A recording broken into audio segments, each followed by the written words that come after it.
Good day, everyone. I hope we're all doing fine. So, as part of our PMLS 1, I'm still going to discuss about the nature of the clinical laboratory. So, first is we have the quality improvement. This is a continuation from the previous report regarding the health facilities and services regulatory bureau licensing standards for clinical laboratory. So, as we all know, quality improvement is how laboratories make sure that they continuously improve the quality of their service.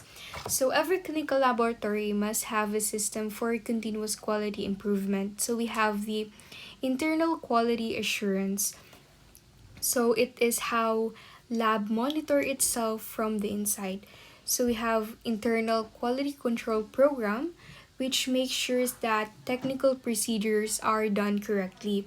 We also have the internal quality assurance program which checks if every process from input to output is accurate and consistent. And we have the continuous quality improvement program which covers all aspect of laboratory performance.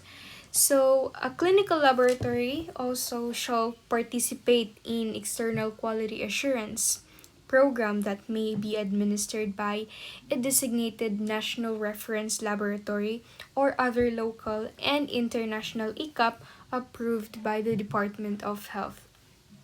And lastly, a periodic assessment shall be conducted by representative from top management, clinical departments, and nursing services to evaluate the policy of the clinical laboratory on POCT.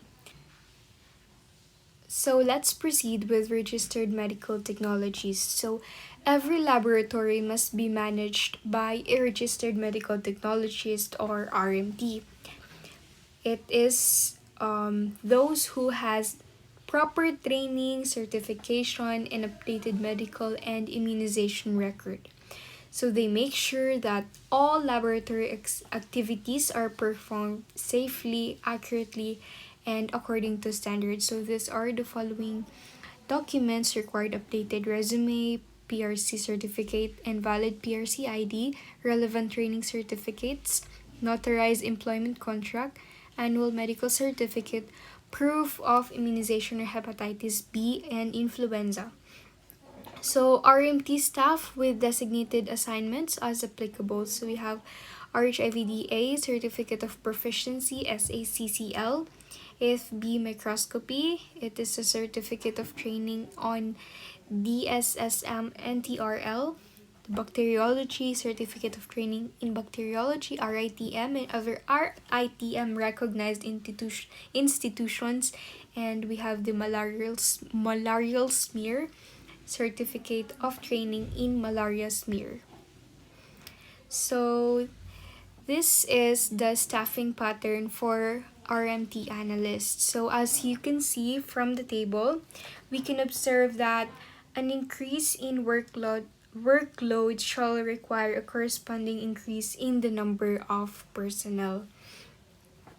So next is the following sections of the clinical laboratory that I will be discussing. We have the clinical chemistry, microbiology, hematology and coagulation studies, clinical microscopy, blood bank or immunohematology, immunology and serology, anatomic pathology, histopathology or cytology, specialized sections of the laboratory, immunohistochemistry, molecular biology, and biotechnology. So I think all of us are familiar with these sections from different lecturers in the previous midterm.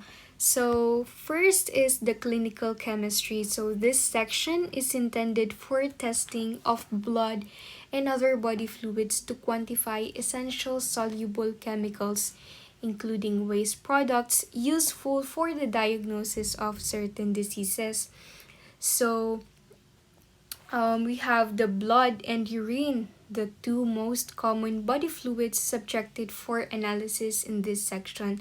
So from our previous tertiary laboratory site visit, I can say that this section is indeed considered to be one of the busiest in terms of number of tests performed. So, in majority of tertiary clinical laboratories, as I have said, this section is characterized as a state-of-the-art, fully automated facility. So next we have the microbiology. This section is subdivided into four sections. We have the bacteriology, microbacteriology, mycology, and virology. So the work in this section is more focused on the identification of bacteria and fungi on specimens. So specimens usually submitted are blood and other body fluids, stool tissues, and swabs from different sites in the body.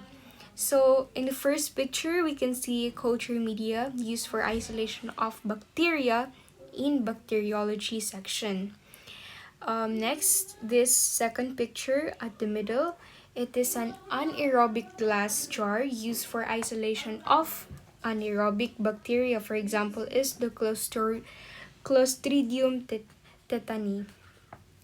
And for in this third picture, we have the biosafety cabinet 2 in microbiology section.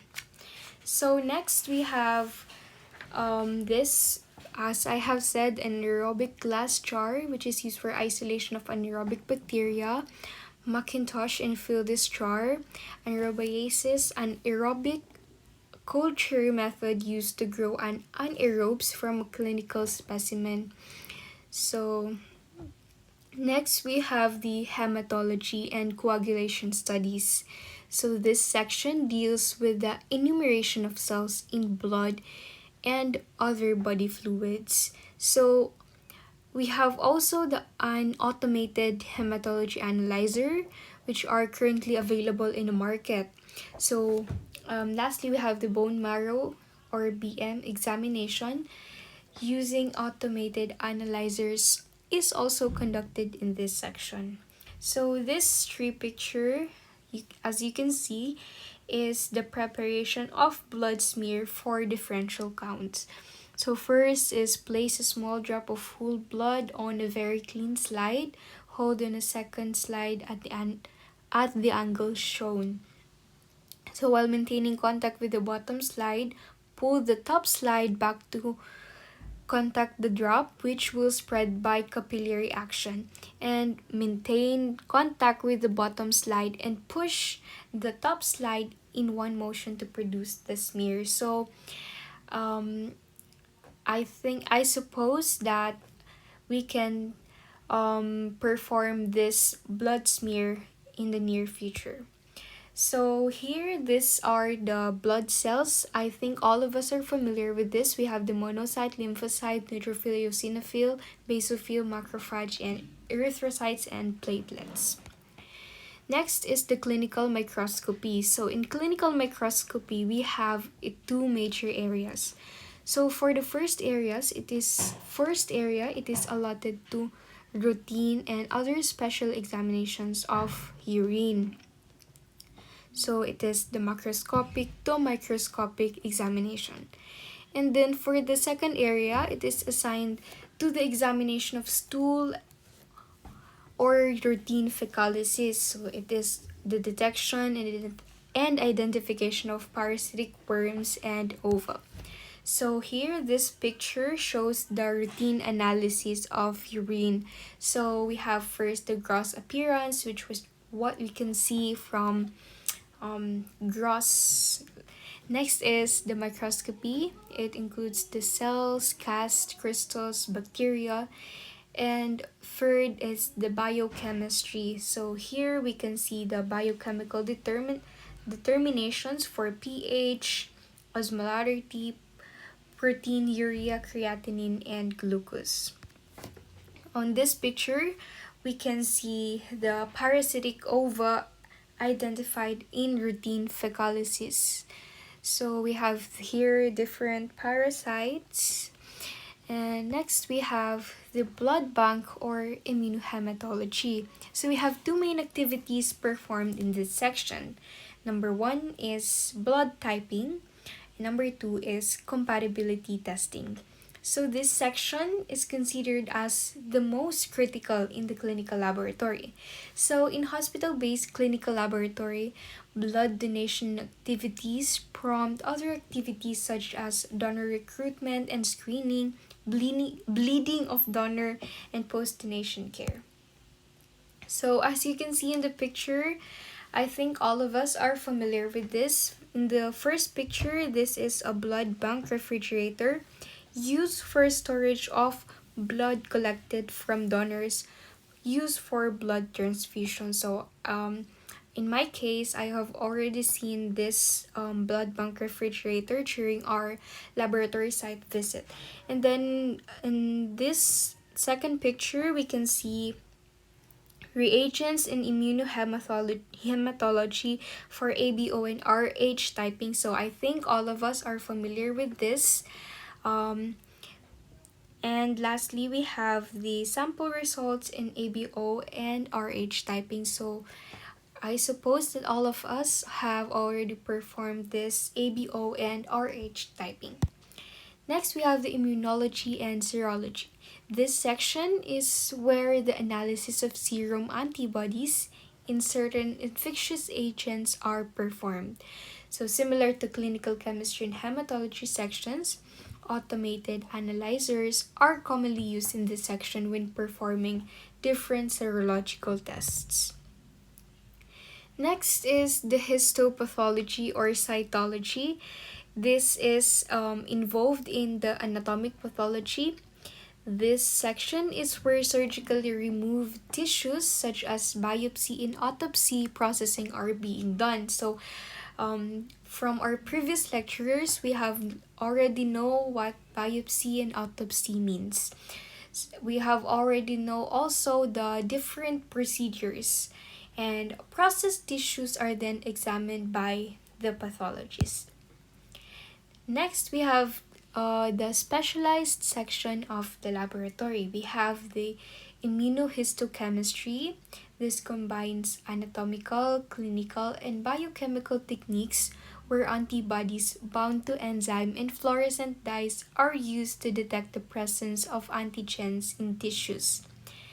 It is useful in the diagnosis of some types of cancers as well as in assessing patient response to cancer therapy.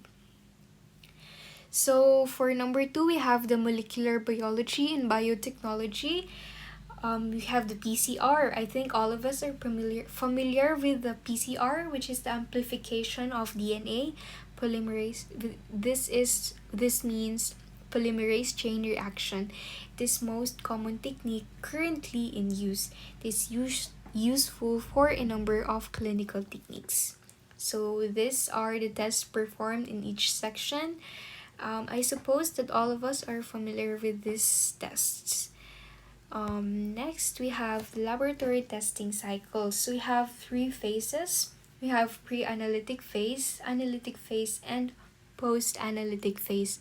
For the pre-analytic phase, we have laboratory test, requisition or order, and then order reception and patient preparation, specimen collection, then specimen transport and processing. Then it will undergo the actual testing. And after that, the data transmission or interpretation, results application, and TAT. Next is the quality assurance in the clinical laboratory. So, quality assurance encompasses all activities performed by laboratory personnel to ensure the reliability of test results. So, us as a future medical technologist, it is our responsibility to provide reliable test results to be diagnosed by the doctors. So it is organized, systematic, well planned, and regularly done with the results properly documented and consistently reviewed. So these are the following. I forgot that quality assurance we have two. We have the internal and external. Here are the designated NRL ICAs. We have the National Kidney and Transplant Institute. It is for the hematology and coagulation. We have the Research Institute of Tropical Medicine, RITM.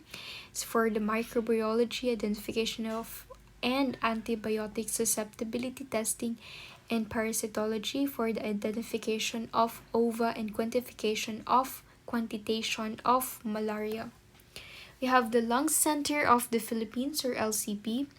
This is for the clinical chemistry for testing 10 analytes, namely glucose, creatinine, total protein, albumin, blood urea, nitrogen, uric acid, cholesterol, sodium, potassium, and chloride.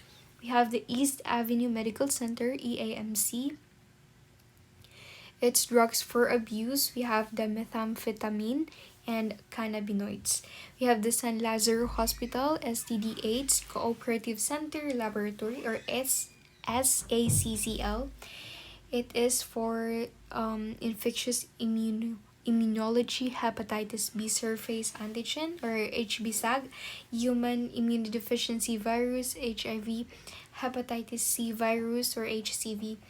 And we have also Philippine Heart Center. It is for the cardiac markers, anatomic pathology for cardiac diseases. And that would be all. Thank you for listening. I hope we learn from this lesson.